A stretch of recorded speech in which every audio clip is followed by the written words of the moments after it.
there, and welcome to my channel. First of all, Happy New Year to everyone.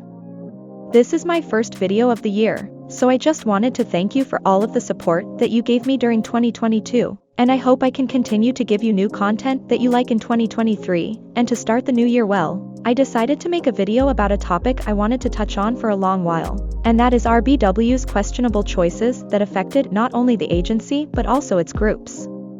Since RBW is so chaotic at this point, I will not be able to talk about every major mistake that this agency has made, so, in this video, I will only focus on the comeback side of things. With this, I mean I will discuss in this video times where RBW made their group lose momentum or popularity with bad decisions regarding their group's releases, such as song choices, the number of the comebacks, the format of the albums, and much more.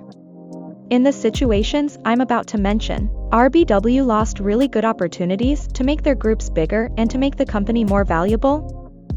Therefore, I call them RBW's lost opportunities. Spoiler alert, they are quite a few.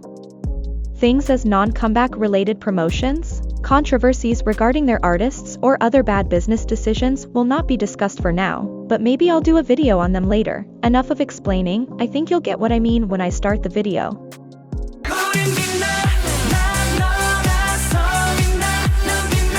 Well, overall, I will say that RBW ends up giving their artists good quality comebacks. Something you can't touch on about RBW's groups is their discography, because they never fail to deliver us good songs. But giving your artists good quality songs isn't everything. One thing RBW has been working for the past years is their innovation in the music they produce for their groups. I feel like RBW has been risking more with their releases lately than what they did after Mamamoo got popular. I also feel like last year, for example, Purple Kiss had the best discography of any other group, and even Mamamoo and Oneus had some of their best albums too. However, they still fail a lot on the timing of the comebacks. This has been a problem ever since I started standing artists from RBW, but they either mark their comebacks for super busy weeks, or they release songs completely off-season. And that also includes jumping on the trends late. What I mean is that many of the times, when a certain genre is getting popular on the K-pop industry, RBW will only put their artists making a comeback from said genre when the trend is already dying. Obviously, that leads to the comeback not doing really well most of the times. Other problems with RBW is that they release really good albums for their artists, but they barely promote their B-sides. Oneus has almost 100 songs at this point, but they barely have any performance videos or self-made MVs for their B-sides. Mamamoo is the same thing. I was thinking things would change with Purple Kiss, but their Geeky Land album literally had zero promotions for any of the B-sides, with only a performance video for the intro and a radio performance of 2 B-sides I think, which barely counts as promoting the B-side. And let's be real, these groups have really good B-sides. So good in fact, that leads me to another problem with RBW, they sometimes choose the wrong title track. Well, since most, if not all, of the tracks are good anyway. I think there are only 2 instances that this caused a problem, and I will mention them later. And finally, we have the instances where RBW does not promote the comeback correctly or doesn't promote it at all. As I said, I won't pinpoint every time RBW lost some opportunity to make the comeback song go bigger, so I will just talk about the ones I think were the most important points where RBW failed. Now, let's get into some concrete cases, starting off with their biggest group, Mamamoo. Hey, 1, 2, 3. Just a quick disclaimer, I won't be talking about issues that occurred to Mamamoo before 2019, because I wasn't standing before that, I wasn't even on K-pop in fact, and I won't comment on stuff I don't have much info on, and I can't travel on time either to relive that time, so I will focus on the releases from 2019 onwards. To compensate, I will talk about their solo releases. Let's start with the biggest mistake that RBW has ever done. Stop promoting Mamamoo when they reached the 7 years mark. Do I even need to explain? Mamamoo were having so much success in 2019 and 2020, they were at the top of their game, and even if they released songs that had the public's opinion splitted, they still had a lot of success. But when their 7-year mark was reaching, they had a comeback with a special mini album, full of ballads, with a deep message about looking back to their career and then focusing on their new adventures as a group for the next couple of years. Now, this in itself is really beautiful. And I think all Mamamoos needed that comeback. Obviously, it did considerably worse than their previous tracks, but that was to be expected. It was a ballad, and the general public doesn't really like ballads. Even BTS didn't have that much success when they released their ballad track last year. The best moment is yet to come, and they are BTS. The big problem with this release was that it was really poorly promoted. I feel like the song didn't do really well on the Korean charts, because the public wasn't aware that Mamamoo was having a comeback. They promoted it way too much as something for the fans, when they could have easily promoted this to everyone, since at the time every person in K-pop knew who Mamamoo were, and why this song was important for them, signaling their 7 years together as a group. And ever since this comeback, things just got worse. After Where Are We Now not doing so well in the general public, and especially after Ween's departure from the group, it was fundamental for the group to have a really strong comeback still in 2021. When RBW announced Mamamoo would be releasing a best of album, I was super excited, because I thought that would do it. But then, they released Moo Much as the title track. Well, Moo Much is not a bad track, but I do not think it's title track material. Mamamoo have released soft songs much better than this one. And I know that RBW is capable of much more than this, so I do have to say that this track was not the track that was supposed to bring Mamamoo to the public's eyes again. But the worst thing is not even that. Yeah, sure, Moo Much is not the best thing ever, but Weekend by Taeyeon is a similar song that did incredibly well on the Korean charts, so this song could have done really well on the charts too, if it was given an opportunity to do so. You see, this track received 0 promotions from RBW. They didn't even perform it once on music shows. We only know the full choreo due to the performance MV. The only appearance Mamamoo made to promote this release was on Moonbyul's radio show. This song was basically promoted as a song for the fans once again, and these kind of promotions killed of Mamamoo's hype, because, honestly, if it's a song for the fans, why is the public betting on it?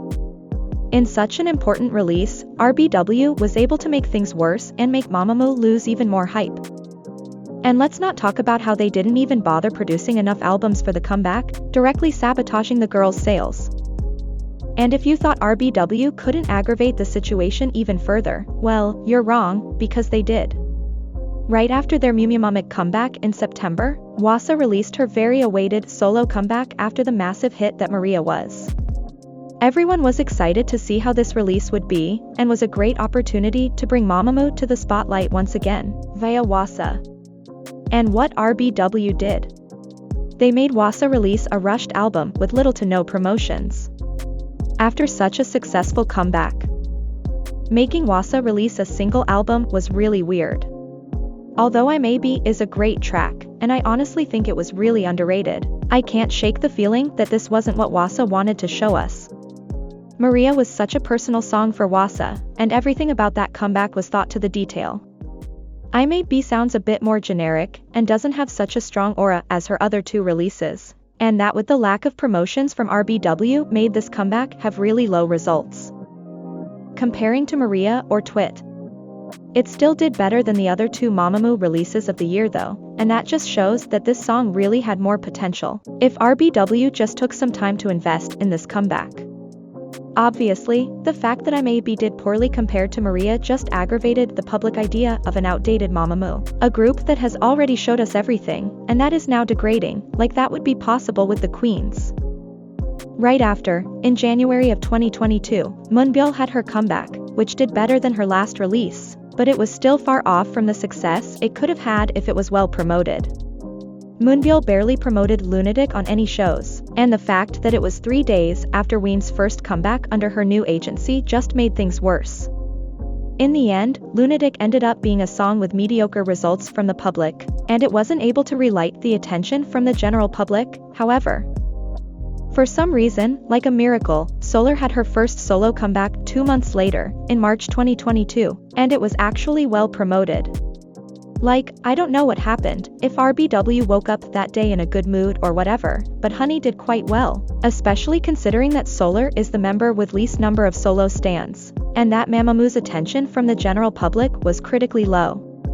I do feel like RBW's big mistake here was not spacing the solo release from Moonbyul and from Solar further apart.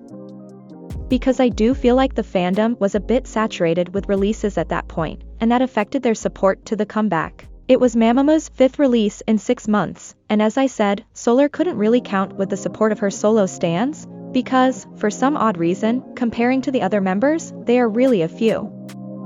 And once again, Moonbyul had another badly promoted comeback on April of 2022, just 1 month after Solar's comeback, so that didn't help Mamamoo either. Another big mistake from RBW was, once again, badly promoting Mamamoo's most recent comeback, Ilela. Not going to lie, the comeback was really well promoted until the day it was released. It really seemed like RBW learned their lesson, and they were going to give their all to promote this release, in order to captivate the general public. But for some unknown reason, RBW just decided to stop promoting the song a few days after release. Like, what was that? For real, Moo-moos? Please explain me in the comments section, because until this day, I wonder what happened. Everything was going well, and when the song dropped they were like, well, enough of promoting the song, let's just forget about it. I don't know if Ilela wasn't reaching the numbers they wanted, but well, it's their own fault if that was the case. They left Mamamoo unpromoted for 2 full years. What were they thinking? Overall, I just feel like Ilela was a lost opportunity to make Mamamoo big in the public's eyes once again, because you can see this song actually had a much bigger impact than their 2021 releases, and started to give them more momentum once again, which just shows that the lack of promotions was the main reason Mamamoo lost their popularity. That, and also Ilela was a much more interesting track than Mumamik, I'm sorry. But still related to that, I do think El Raya Idatsi would have been a better title track honestly. It was generic enough to make the general public interested in their song, and unique enough to make it stand out from all of the K-pop releases that come out. I think El Raya Idatsi is also a reminiscent of Mamamoo's sound in 2015 to 2016, which could have done well with the Korean general public that loved that kind of sound. This situation about Mamamoo has a lot to talk about. They are currently on tour, and I can't wait to see what they release next. And I'm happy that they finally had their very deserved world tour.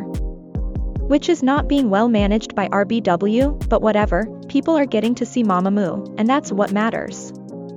For now, I think this is enough. This segment is already long enough, but if you want, I can do a video talking more in depth about this in the future. Now, let's move on to more examples of RBW losing great opportunities to make their artists big.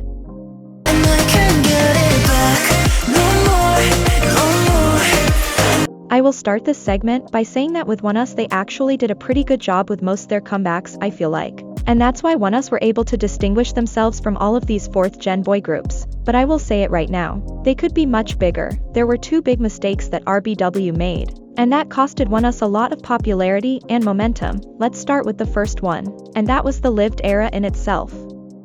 Picture this, Oneus were just coming from Road to Kingdom, a very popular net reality show that ended on June 2020, and in which Oneus were able to reach the finals, and they even released the most popular final song on Road to Kingdom. No, but for real, Come Back Home did so well, and to think it was supposed to be a B-side for the Raise Us album. Either way, the general public loved that song, and with all of their amazing stages, Oneus gained a lot of popularity and momentum with Road to Kingdom, and the general public eyes were all on them. Therefore, their August comeback was really anticipated, not only by Tamoons, but for those that got interested in the group. And to keep this attention, Oneus really needed to release a song that would make the general public pleased, and then maybe that general public would consider staining Oneus. Think with me, what would you release in a case like this?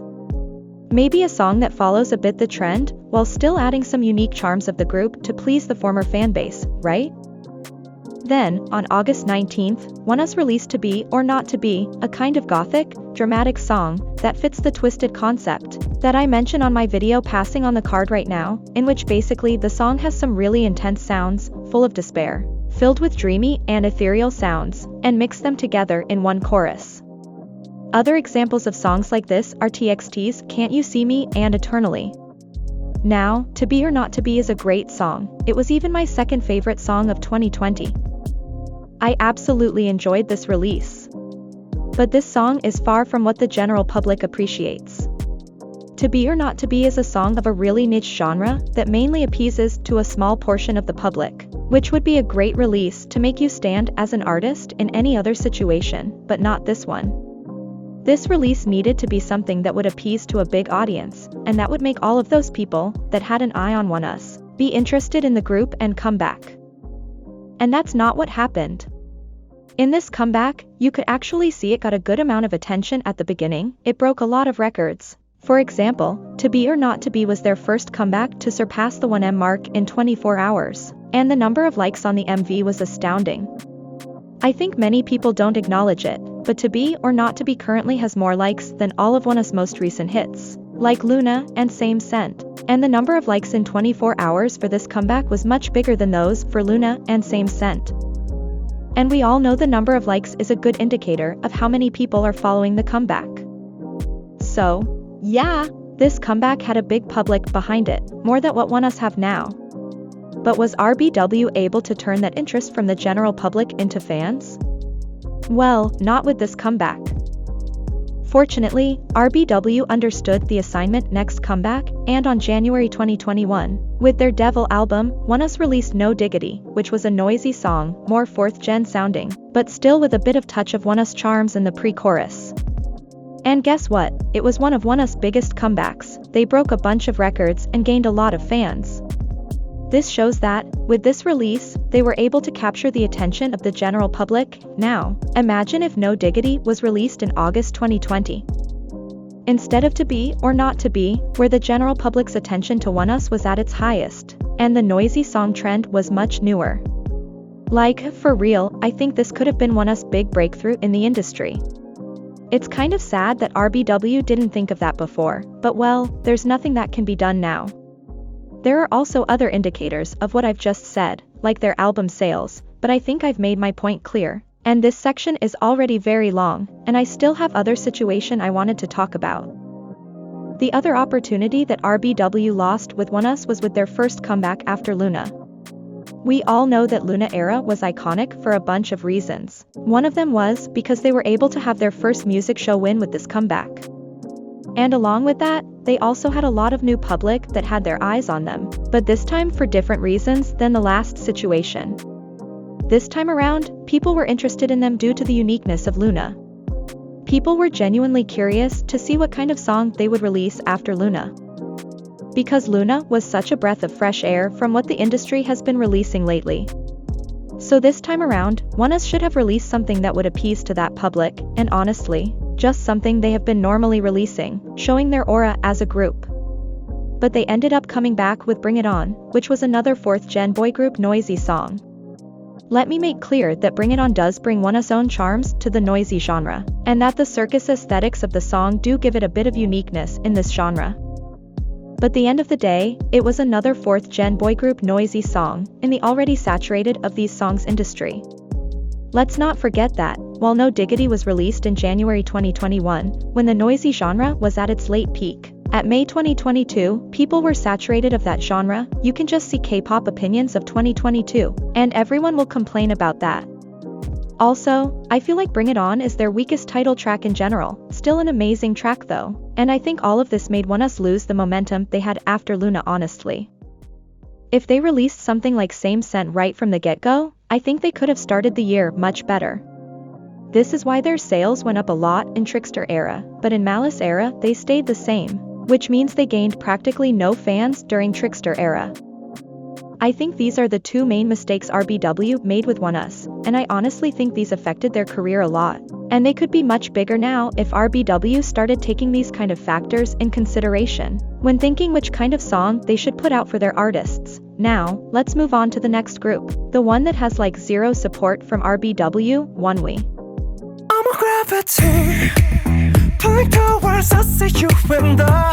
Let's put aside the fact that RBW doesn't care about Onewe, and talk about the times that Onewe lost opportunities to become more popular. The first one is with their second comeback, with Q, a track featuring Wasa from Mamamoo. First of all, this release should have been sooner. Their first comeback was on August, and Regulus did really well for them, but Q only came in April of the next year. In that period of time Oneus, for example, had two comebacks. I think they should have had a comeback sooner in order to maintain the general public's interest. And also the fandoms, since Onewe had just re-debuted. But the fact that the track was a feature with Wasa was actually a really smart move, but it leads me to a question. Why did they use this trick with a comeback they didn't really care much? Since Onewe had a full-on comeback the next month, with End of Spring, wouldn't it be better if this feature with Wasa was the title track for a real comeback? Also, this could really be a great opportunity for Onewe to get to a bigger audience. And Onewe only got to promote this song, like, in 2 music shows, both without Wasa. For me, this just screams lost opportunity. Then, with Partying, they did a bit the same. In this case, they just released Partying as a special song under a demo album, and didn't promote it as a real comeback, which I think was a failed opportunity, because Partying was such a good song that deserved to be promoted, and they kind of lost the momentum they had going on with End of Spring. At the end of 2020, they still had a real comeback, with A Book in Memory, but in this case, I feel like they chose the wrong title track honestly. A Book in Memory is a good song, it was on my top 25 songs of 2020, but it was a bit more of the same to Onewe. On the other hand, Trauma, a B-side from that single album, is something more fresh coming from Onewe, since it's a more hard-hitting rock song that generally pleases the general public, at least the international one, more. And I really don't understand why RBW chose A Book in Memory over Trauma to be the title track. Just listen to both, and tell me which one is more resonating. And yes, it's RBW that chooses which song is going to be the title track in each Onewe album, and not the members. And that's why I feel like more than half of Onewe's title tracks are ballads. For some reason, RBW is really pushing forward this image that Onewe is a full-on ballad band, when the boys have shown interest in having more releases like Rain, To Be and Trauma. I think RBW thinks that by making them have ballads as title tracks they will catch the Korean public's attention. But honestly, I think that only works when the band has the Korean public's attention already, because most of the biggest K-bands had their breakthrough in the industry with more upbeat tracks. With Onewe I could do a whole video talking about how badly they are being treated in RBW, but let me finish with the following. Why did they only had one comeback in 2021? Like, to me that screams sabotage by RBW themselves. I know they released another demo album in November, but like, that wasn't even promoted, and it was not treated as comeback, that's for sure. And even in 2022, instead of having 2 comebacks, they have another special album with Roommate. That album actually sold really well, and I understand it really was a special release, with how personal the song was to the group. But RBW could have really given Onewe a deserved second comeback in 2022, with proper promotions, before Younghoon and Kanghyun enlisted in the military.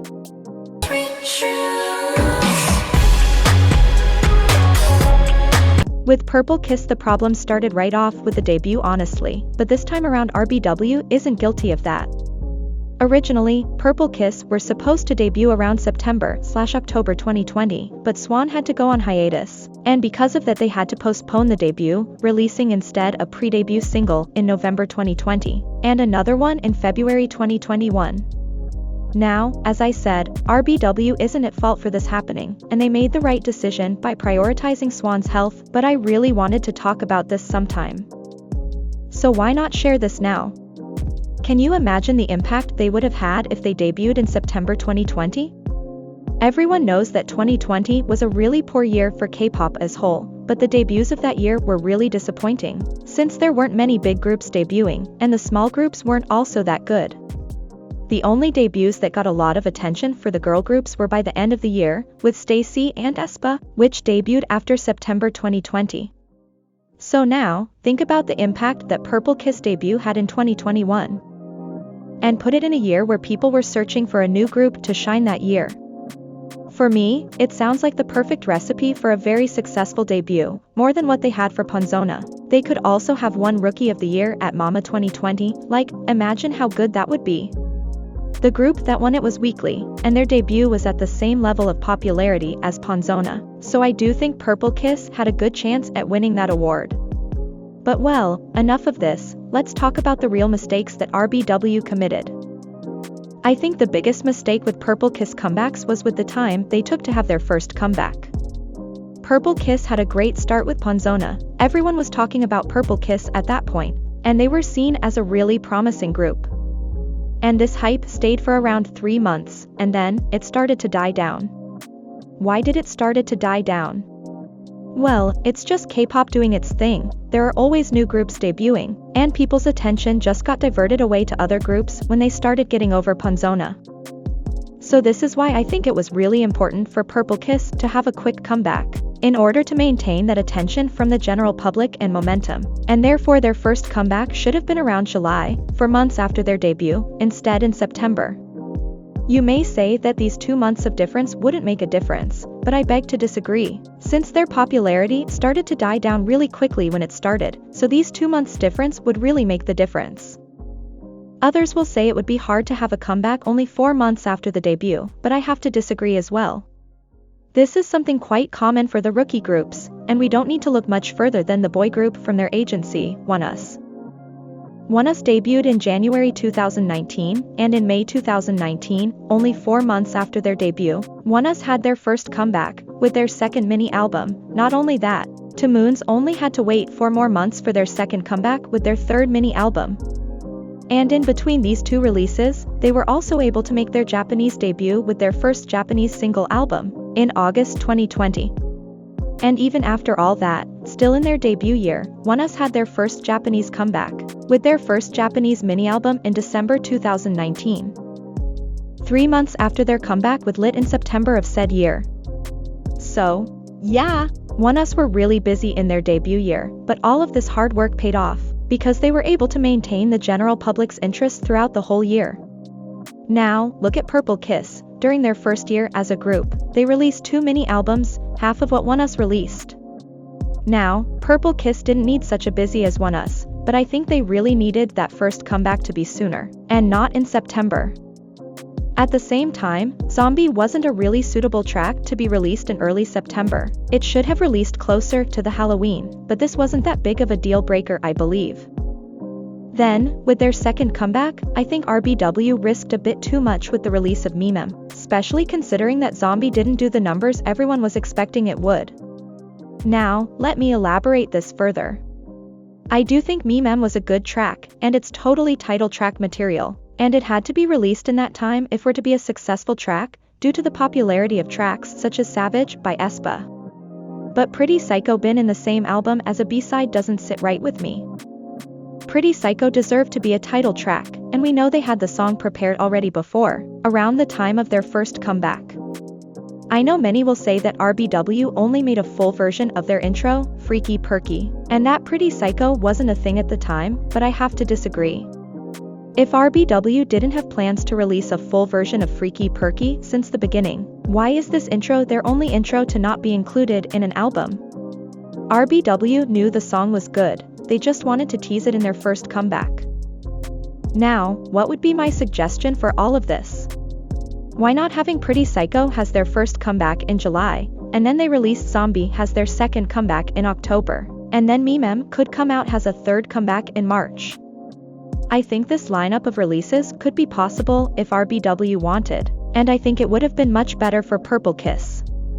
Their first comeback would have been much sooner, making it reach a bigger general public. It wouldn't also be such a big change in sound like Zombie was, which would make more likely for people who got interested in Purple Kiss for Punzona stand the group after this comeback. Zombie would also be released at a better date, closer to Halloween. And after that busy year, even if Mamamoo would be badly received, it wouldn't affect them that much like it did.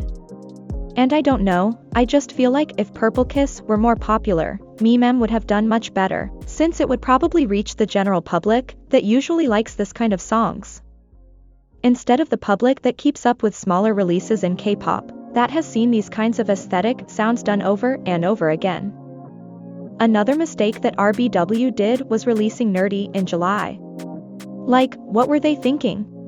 Nerdy is a perfect comeback for Halloween time, and releasing a song in a good timing is really important in South Korea. For example, a summer song that could easily be the most viral song of the year has high chances of having an underwhelming performance if it's released in the winter, the same way how ballads do much better in the charts if they are released in the winter over being released in the summer.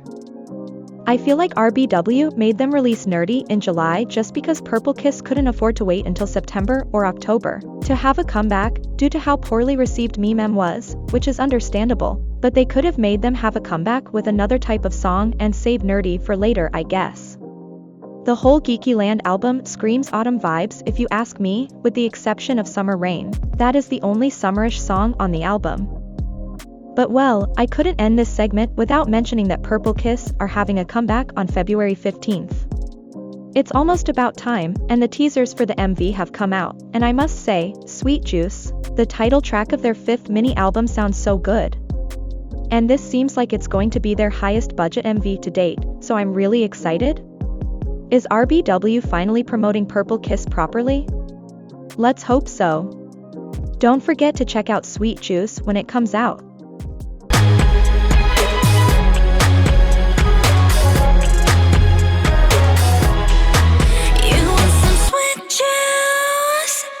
Well, this is all for the video today.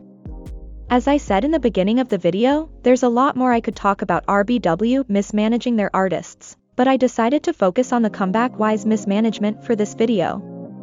If you seem interested in this topic, I may do another video about RBW being incompetent in promoting their artists, because there's much more I could talk about.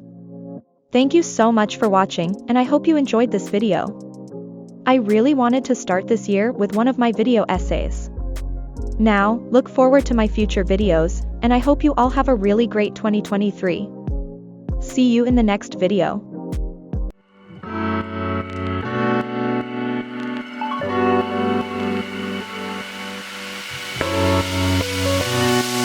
Fly me to the moon, 나를 데려가